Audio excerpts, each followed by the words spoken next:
कब तक आप सेकुलरिज्म के नाम पर इनको वोट देंगे और वो बीजेपी को बिहार में सत्ता देंगे? मैंने 2015 में भी कहा था तुमसे, मगर तुमने मेरी बात का यकीन नहीं किया। मैंने 2019-20 में भी कहा था, मगर आपने मेरी बात को नहीं समझा। कम से कम अब तो समझ जाओ। याद रखो, तुम अपने मुकद्दर के फैसले कर सकते हो। तुम में इतनी ताकत है कि मुस्तकबिल में तुम्हारे हक में जो फैसले लिए जाएंगे तुम खुद उसको कर सकोगे। अगर आज आप मुत्तहिद होकर अपने वोट का इस्तेमाल नहीं करेंगे तो नुकसान आपका होगा। बीजेपी अगर सत्ता में है तो इसका जिम्मेदार ना सिर्फ नीतीश कुमार है, बल्कि इसका जिम्मेदार तेजस्वी यादव भी है कि आपने आज बिहार की जनता पर बीजेपी को मुसल्लत करके रख दिया। आपकी नादानी और गलतियों की वजह से आज बिहार में आरएसएस मजबूत हो रही है। यानी नीतीश कुमार, अगर गिरगुट और नीतीश कुमार को सामने रखा जाए तो गिरगुट कहेगा कि मुझे इससे शर्म आती है। इतना रंग बदलते हैं नीतीश कुमार। सुबह में जो बोलेंगे शाम तक चाचा पलट जाएंगे। और अपनी फितरत के मुताबिक उन्होंने फिर से बिहार की जनता को धोखा दिया। जब विधानसभा के चुनाव चल रहे थे, मैं आपको याद दिलाना चाहूँगा, मैंने कई मर्तबा आपके दरमियान में खड़े होकर कहा कि इन पर भरोसा मत करिए, अपने वोट को ज़ाय होने मत दीजिए। मगर मजलिस के मुखालिफिन हम पर इल्ज़ाम लगाते गए कि असदुद्दीन ओवैसी बी टीम है, असदुद्दीन ओवैसी वोट काटने के लिए आया है। मगर मेरे अजीज़ दोस्तों और बुज़ुर्गों, मेरी इज़्ज़तदार माँ और बहनों, मेरे गयूर नौजवानों, बताओ, जब मैं आपसे कह रहा था, क्या वो बात आज सच नहीं निकली? जिसको आपने भरोसा कर कर उसको वोट दिया, उसने एक मर्तबा नहीं कई मर्तबा आप लोगों को ठगा है। आपने सेकुलरिज्म के नाम पर, आपने बीजेपी को रोकने के नाम पर, मोदी को रोकने के नाम पर आपने वोट दिया। मगर बताइए आज आप क्या देख रहे हैं? इल्ज़ाम अख्तरुल ईमान पर लगता है कि अख्तरुल ईमान और असदुद्दीन ओवैसी और आफ्ताब इंजीनियर बिहार में वोट तोड़ने के लिए आए हैं। मैं उनसे पूछना चाह रहा हूं, बताओ आज जिम्मेदार कौन है? आज जिन्होंने आपका वोट लिया और आपको धोखा नहीं दिया बल्कि आपके पीठ में खंजर घोंपा, आज वो सब के सब खामोश बैठे हैं। इसका जिम्मेदार ना सिर्फ नीतीश कुमार है, बल्कि इसका जिम्मेदार तेजस्वी यादव भी है। इसका जिम्मेदार भारत के वजीर आजम नरेंद्र मोदी है। ये तमाम के तमाम तीनों पलटू मास्टर हैं, बोलते एक हैं और सत्ता के लिए कुछ भी कर जाते हैं। अगर हम चुनाव लड़ते हैं तो हम पर इल्ज़ाम लगा दिया जाता है।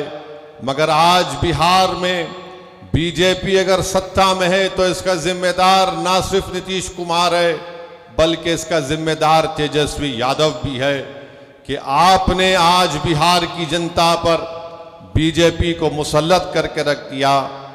आपकी नादानी और गलतियों की वजह से आज बिहार में आरएसएस मजबूत हो रही है। हम चुनाव लड़ते हैं तो हम पर उंगलियां उठाई जाती हैं, इल्ज़ामात लगाए जाते हैं। मगर बताओ, आज बिहार में अगर बीजेपी की सरकार बनती है तो इसका जिम्मेदार क्या अख्तरुल ईमान असदुद्दीन ओवैसी है। हमारे 4 विधायक को इन्होंने तोड़ लिया। आपने मजलिस के उम्मीदवार को आपने अपने वोट और दुआओं से कामयाब किया।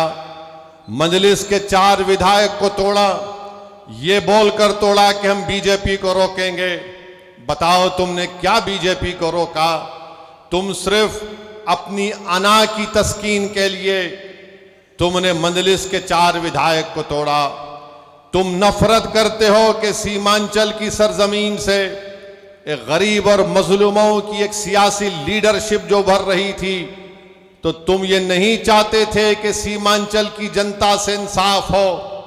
तुम ये जानते थे कि मजलिस ने यहां पर सीमांचल की आवाम में एक सियासी इनकलाब को बर्पा कर दिया।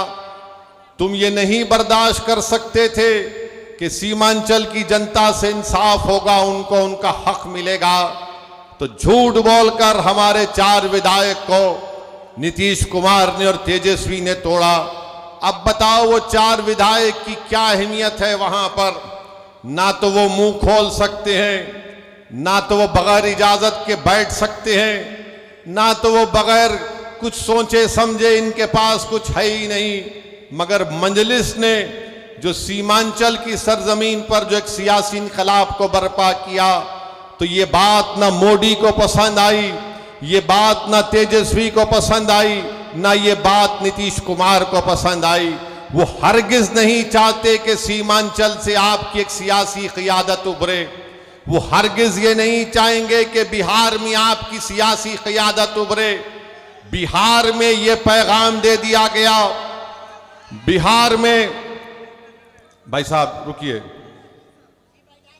बिहार में सिर्फ यही चाहते हैं कि यादवों का नेता हो, कोई गुनाह नहीं है। बिहार में कुर्मी कुशवाहा का नेता हो, कोई गुनाह नहीं है। बिहार में भूमिहार का नेता हो, कोई गुनाह नहीं है। बिहार में अपर कास्ट का नेता हो, कोई गुनाह नहीं है। गुनाह उस वक्त हो जाता है जब गरीब और मजलूम मुसलमान खड़ा हो जाता है। तो चाहे मोदी हो, तेजस्वी हो, नीतीश कुमार हो, वो इस बात पर मुत्तफिक हैं कि सीमांचल से इंसाफ नहीं करेंगे और कभी भी आपकी सियासी लीडरशिप को भरने दिया जाएगा। इसीलिए धोखा देकर, आपकी पीठ में खंजर मारकर, आपके वोटों से मुंतखब शुदा, आपकी दुआओं से मुंतखब शुदा 4 विधायक को इन्होंने खरीद लिया। अब बताइए कौन जिम्मेदार है अगर आज बिहार में बीजेपी की सरकार है? तेजस्वी से पूछेंगे तो तेजस्वी बोलेंगे चाचा हमको छोड़कर चले गए। नीतीश कुमार से पूछेंगे तो अल्फाज चाप चाप कर बोलेंगे हम मर भी गए तो नहीं जाएंगे, अब कह रहे हैं कि हम यहीं रहेंगे। यानी नीतीश कुमार, अगर गिरगुट और नीतीश कुमार को सामने रखा जाए तो गिरगुट कहेगा कि मुझे इससे शर्म आती है। इतना रंग बदलते हैं नीतीश कुमार। सुबह में जो बोलेंगे शाम तक चाचा पलट जाएंगे। अरे जब तुम सत्ता में तेजस्वी चाचा के साथ आ गए तो बड़ा हाथ पकड़ कर चल रहे थे, गले मिल मिल कर बोल रहे थे कि हम ये कर देंगे। बताओ फिर क्या हुआ? क्या सीमांचल की जनता से इंसाफ हुआ? क्या सीमांचल में यहां पर आप ही के इस विधानसभा में यहां पर 2 अनुमंडल की जरूरत थी? क्या एक अनुमंडल खुला? 10वीं जमात के इम्तिहानात चल रहे, हमारे बच्चों को तकलीफ होती है, यहां की जनता को तकलीफ होती है, मगर सिर्फ खेल सत्ता का है और सिर्फ कोशिश यही होगी कि कहीं से भी, किधर से भी सीमांचल की जनता से इंसाफ ना हो। मैं पहले भी आपसे कहा हूं और आज फिर कह रहा हूं मेरे भाई, जब तक अल्लाह असदुद्दीन ओवैसी को जिंदा रखेगा, मैं सीमांचल की लड़ाई लड़ता था, लड़ रहा हूं और इंशाअल्लाह ताला लड़ता रहूंगा। सीमांचल की आवाज कभी खत्म होने वाली नहीं है। अगर तेजस्वी और नीतीश ये समझते हैं कि हमारे 4 विधायकों को तोड़कर तुमने सीमांचल की आवाज को खत्म करके रख दिया, मैं बताना चाह रहा हूं नरेंद्र मोदी को, नीतीश कुमार को, तेजस्वी को, सीमांचल की आवाज कभी खत्म होने वाली नहीं है। तुम तीनों इस बात को सुन लो, जब 2024 के लोकसभा के इलेक्शन होंगे तो इंशाअल्लाह ताला भारत की सबसे बड़ी पंचायत लोकसभा में सीमांचल की जनता अपने इंसाफ के लिए, अपने मान और सम्मान के लिए, अपनी गीरत के लिए सीमांचल की जनता इंशाअल्लाह ताला अख्तरुल ईमान को यहां से अपना एमपी बनाकर लोकसभा में भेजाएगी और अख्तरुल ईमान सीमांचल जिंदाबाद का नारा लगाएगा, लोकसभा में सीमांचल के इंसाफ की बात करेगा। अरे बताओ तुम कब तक धोखा दोगे सीमांचल की आवाम को? तुमने क्या किया? बोलते हैं कि हमने विकास किया। बताओ, वो उर्दू टीचर का मसला 2012 से चल रहा है, तुमने कौन सा विकास किया? हमको बताओ, तुमने क्या उर्दू टीचर को भर्ती किया? नहीं किया आपने। मेरे भाई, आज आप देखते हैं कि देश में, मुल्क में किस तरह का माहौल है। फिरका परस्ती अपने उरूज पर है। नरेंद्र मोदी ने भारत की राजनीति से मुस्लिम अकलियत को बिल्कुल ही दूर करके रख दिया। आपकी आवाज कहां है? बताओ, आपकी आवाज कहां पे आपको नजर आती है? ये आपने जिसको अपना MP बनाकर कामयाब किया, क्या आपने कभी इसकी जबान से सुना भारत की पार्लियामेंट में सीमांचल की आवाम से इंसाफ होगा? क्या तुमने कभी सुना कि इसने कभी पार्लियामेंट में उठकर एक लफ्ज कहा हो बाबरी मस्जिद का? अरे जो मुझ पर इल्जाम लगाते, मैं तुमको चैलेंज कर रहा हूं, तुम कल प्रेस कॉन्फ्रेंस करके बाबरी मस्जिद का नाम ले लो। तुम कल प्रेस कॉन्फ्रेंस करके कह दो कि 6 दिसंबर 1992 को भारत के संविधान की धज्जियां उड़ाई गई थी। नहीं बोलेंगे। क्यों नहीं बोलेंगे? बोलेंगे हम कैसे बोलेंगे? अगर हम बोलेंगे तो हमको इनका वोट नहीं मिलेगा, उनका वोट नहीं मिलेगा। अरे बताओ, जब चुनाव आ जाते हैं तो हमारे गली कूचों में, हमारे गांव में, हमारे घर पर आकर हमसे कहते हैं कि सेकुलरिज्म को जिंदा रखने के लिए आप हमको वोट दो। मैं आपसे पूछना चाह रहा हूं मेरे अजीज दोस्तों, मेरी इज्जतदार माँ और बहनों, बताओ, अगर नीतीश कुमार का नाम असदुद्दीन ओवैसी होता तो तुम क्या करते? नीतीश कुमार की जगह असदुद्दीन ओवैसी ये काम करता तो इस तमाम के तमाम खड़े हो जाते। ये तमाम के तमाम ये कहते हैं कि अगर ये मर जाए तो कब्रिस्तान में इसको जगह मत दो। मगर उसका नाम नीतीश कुमार है तो तुम अपनी जबानें बंद कर बैठते हो। मैं चुनाव लड़ता हूं, तेजस्वी मिलकर हुकूमत बनाते हैं और फिर बीजेपी को बिहार में मुसल्लत करते हैं क्योंकि उनका नाम तेजस्वी है। तुम उसको कुछ नहीं बोलोगे। अरे मेरे भाई, यही तो हम आपको बताना चाहते हैं। यही इनकी नाइंसाफी है, यही इनका आपसे कोई मोहब्बत नहीं, ये नफरत करते हैं आपसे। इसीलिए हम आपसे अदबन गुजारिश करने आए हैं कि आप इस बार आने वाले लोकसभा के चुनाव में अपने वोट का सही इस्तेमाल करिए, अपनी लीडरशिप को बनाइए। बीजेपी के पास 306 MP हैं, एक भी मुस्लिम अकलियत का MP नहीं है। राजद के तो कोई MP नहीं है। कांग्रेस में है कितने? एक ही है उनके खाली 50। मगर बताओ, फिर आपकी आवाज कौन उठाएगा? कौन आपके हक के लिए लड़ेगा? कौन तुम्हारी मस्जिदों की हिफाजत की आवाज उठाएगा? कौन तुम्हारी शरीयत की मदाखलत के अगर होगी तो उसके खिलाफ खड़ा हो जाएगा? कौन अगर किसी बेज़बानों को अगर नाइंसाफी होगी तो कौन उसकी आवाज उठाएगा? कौन सीमांचल की लड़ाई लड़ेगा? याद रखो, सीमांचल की लड़ाई अख्तरुल ईमान से हटकर कोई नहीं लड़ सकता। मैं जिम्मेदारी के साथ आपसे कह रहा हूं, अगर आप मुत्तहिदा तौर पर अपने वोट का इस्तेमाल करेंगे तो इंशाअल्लाह ताला यकीनन किशनगंज से मजलिस इत्तेहादुल मुस्लिमीन का उम्मीदवार आपके दुआ और वोटों से यहां से मेंबर ऑफ पार्लियामेंट बनकर इंशाअल्लाह ताला जाएगा। बीजेपी अब खुलकर कह रही है, देश के प्रधानमंत्री तो अब तो बड़े पुजारी भी बन चुके हैं। वो माशाअल्लाह से हर चीज वो कर लेते हैं। माने कहां कहां आप देखते हैं, अब वो कह रहे हैं कि 370 सीट पर जीतेंगे। मेरे भाई, क्या ये नाम निहाद सेक्युलर पार्टियां रोक पाएंगी बीजेपी को? क्या ये रोक पाए 2014 में? मैं जब सवाल करता हूं 2014 में हमने कितने पार्लियामेंट की सीट लड़े? 2 लड़े। 2019 में हम 3 लड़े। भारत की पार्लियामेंट में 540 लोकसभा की सीटें हैं। मगर हर एक की जबान पर क्या होता, ओवैसी है, ओवैसी खड़ा हो गया।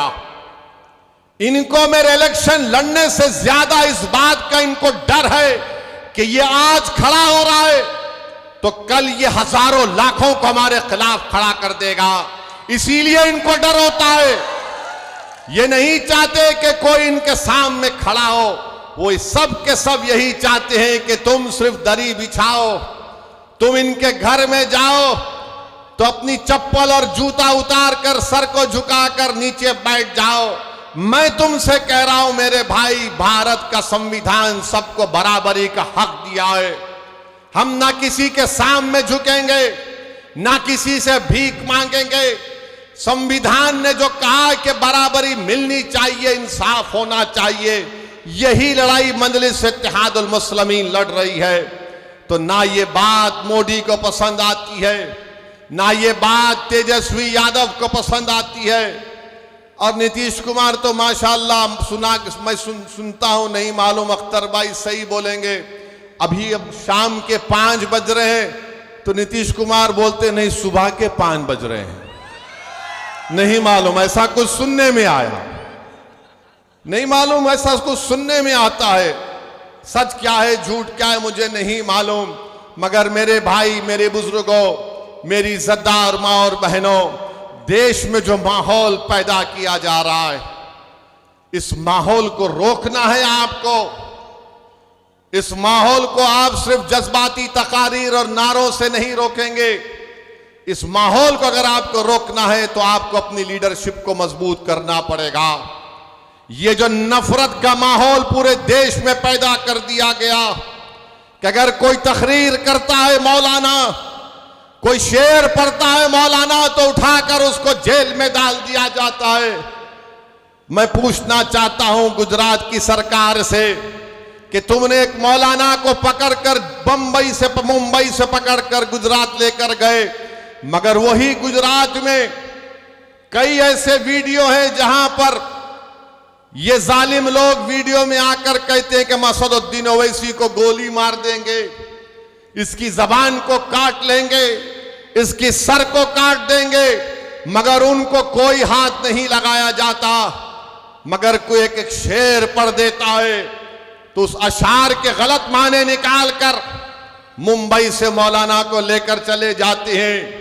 3-3 मुकदमे उन पर बुक कर दिए जाते हैं।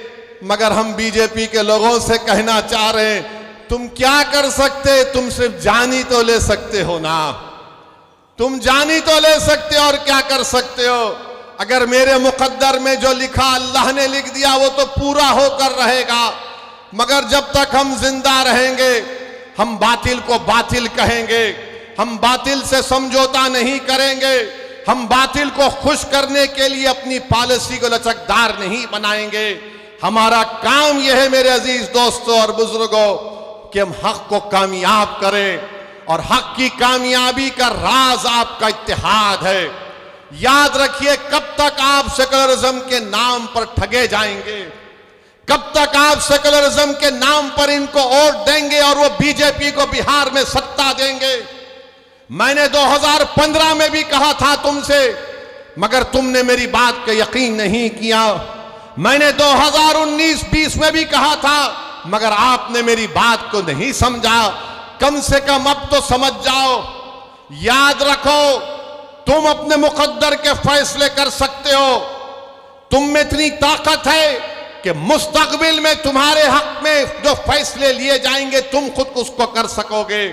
अगर आज आप मुत्तहिद होकर अपने वोट का इस्तेमाल नहीं करेंगे तो नुकसान आपका होगा, नुकसान सीमांचल की गरीब जनता का होगा। ये आवाज को उठना चाहिए मेरे अजीज दोस्तों और बुजुर्गों। आप देखते हैं कि भारत की पार्लियामेंट में हर मसले के ऊपर मजलिस इत्तेहादुल मुस्लिमीन के अरकान पार्लिमान अपनी आवाज को उठाते हैं। किशनगंज में अलीगढ़ मुस्लिम यूनिवर्सिटी का मसला मजलिस के एमपी उठाते हैं। मसाजिद का मसला 500-600 साल की मेहरौली की मस्जिद को शहीद कर दिया गया।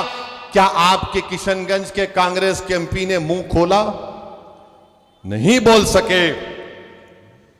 किसने बोला? मजलिस इत्तेहादुल मुस्लिमीन ने उसकी आवाज उठाई। आप देखते हैं बिल्किस बानो का मसला हुआ, किसने पार्लियामेंट में उसका मसला उठाया? मजलिस ने उसको आवाज उठाई इंसाफ के लिए।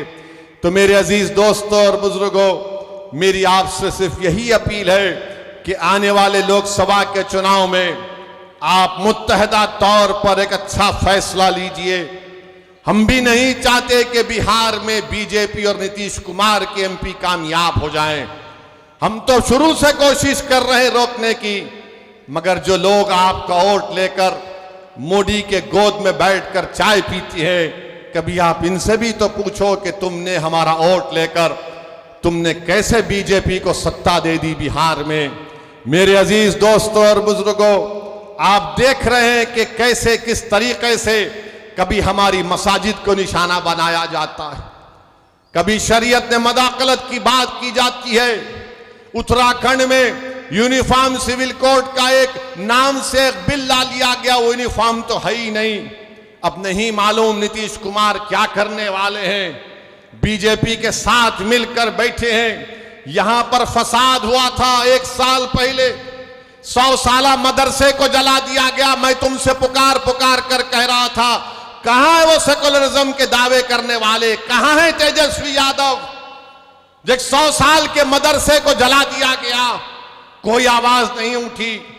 एक 12 साल के बच्चे को सीवान में ले पकड़कर उसको 8 दिन जेल में डाल दिया गया, किसी ने आवाज नहीं उठाई। मैं कह रहा था, पुकार रहा था, मेरे भाई याद रखो, अगर तुम्हारे लिए कोई लड़ने वाला नहीं होगा तो जुल्म जारी रहेगा। हमारे वतन अजीज की हकीकत यही है कि जब तक तुम्हारी आवाज नहीं होगी, तुम्हारा कोई पुरसाने हाल नहीं हो सकता है। जब तक तुम्हारा नेता नहीं होगा, कोई तुम्हारा काम नहीं कर सकेगा। आप बताइए, इतनी बड़ी तादाद में सर्वे हो गया, का सेंसस हुआ, जो अख्तर भाई ने मुझे यहां पर बताया कि इतना बड़ा सर्वे यहां पर हुआ सुरजापुरी बिरादरी का। अख्तर भाई ने बताया कि सुरजापुरी बिरादरी 24 लाख है और उनको नौकरी मिलनी चाहिए 38,000 के करीब, और उनको नौकरी मिली सिर्फ 15,350। क्या सुरजापुरी भाइयों ने कि फिर फैसला कर लेंगे कि तुम इनको वोट दोगे? सोचो आपको मैं बुरा लगता हूं ना, इनकी मेरी बात बुरी लगती है, तो ये तो गवर्नमेंट कह रही है। ये मैंने अपने घर से बनाकर नहीं लाया हूं, ये बिहार सरकार का डेटा आदादोशुमार है। हमारे शेरशाहवादी भाई जिनकी आबादी 13 लाख है, उनको नौकरी मिलनी चाहिए 20,421 और नौकरी उनको मिली सिर्फ 5,734।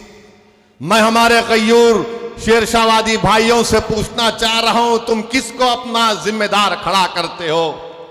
मेरे भाई, कुलैया भाइयों की आबादी 12 लाख है, उनको नौकरी मिलनी चाहिए 12,904 और नौकरी मिली 6,750। अब कौन क्या करोगे तुम? ये जो दल्लाल फिरते हैं, हमारी कौम के दल्लाल, अरे दल्लालों, अभी तो अपना मुंह काला करके घर में बैठ जाओ। बरसों से धोखा दिया गया है, बरसों से धोखा दिया गया। ये मैं नहीं कह रहा हूं, बिहार सरकार कह रही है। सुरजापुरी बिरादरी को नौकरी नहीं मिलेगी तो सेकुलरिज्म की कामयाबी है।